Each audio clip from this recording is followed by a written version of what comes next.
Ration கடைகளோட வேலை நேரமும் விடுமுறை நாட்களும் மொத்தமா மாறப்போகுது. இதனால பொதுமக்களுக்கு என்ன லாபம், என்ன பிரச்சனை வரும், ரேஷன் கடை ஊழியர்களின் கோரிக்கை என்ன, முழு விவரங்களையும் இந்த வீடியோல பார்க்கலாம்.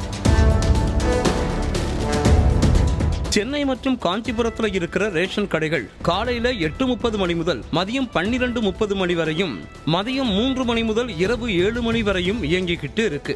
இடையில 2 மணி நேரம் இடைவேளை இருந்தாலும் ஊழியர்கள் காலையில இருந்து நைட் வரைக்கும் ரேஷன் கடையிலேயே இருக்க வேண்டியது இருக்கு.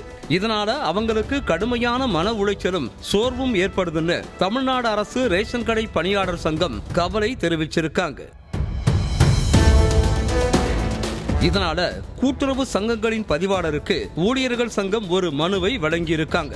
அதுல ரேஷன் கடை வேலை நேரத்தை காலை 9 மணி முதல் மதியம் 1 மணி வரையும், மீண்டும் பிற்பகல் 2 மணி முதல் மாலை 6 மணி வரையும் மாத்தணும்னு தெரிவிக்கப்பட்டிருக்கு. இதனால அவங்களோட 8 மணி நேர வேலை உரிமையும் பாதிக்கப்படாது. இரவும் சீக்கிரம் வீட்டுக்கு போகலாம்னு சொல்லி இருக்காங்க. மேலும் விடுமுறை நாளையும் மாத்த கோரிக்கை வச்சிருக்காங்க. வழக்கமா ரேஷன் கடைகளுக்கு வெள்ளிக்கிழமை விடுமுறை நாளாகவும் ஞாயிற்றுக்கிழமை வேலை நாளாகவும் இருக்கு. இதனால ஊழியர்கள் அவங்க குடும்பத்தோட நேரம் செலவிட முடியலன்னு தெரிவிச்சிருக்காங்க.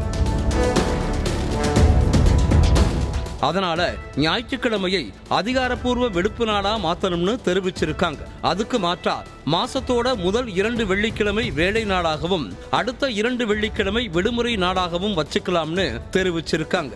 இந்த மனுவை பார்த்த பொது விநியோக திட்ட இணைப்பதிவாளர் உடனே சென்னை மற்றும் காஞ்சிபுரம் துணை பதிவாளர்களுக்கு ஒரு அவசர உத்தரவை போட்டிருக்கார். இந்த நேர மாற்றத்தால பொதுமக்களுக்கு ஏதேனும் சிக்கல் வருமா, கள நிலவரத்துல என்னென்ன சாதக பாதகங்கள் இருக்குன்னு ஆய்வு செஞ்சு உடனே ரிப்போர்ட் கொடுக்க சொல்லி இருக்கார்.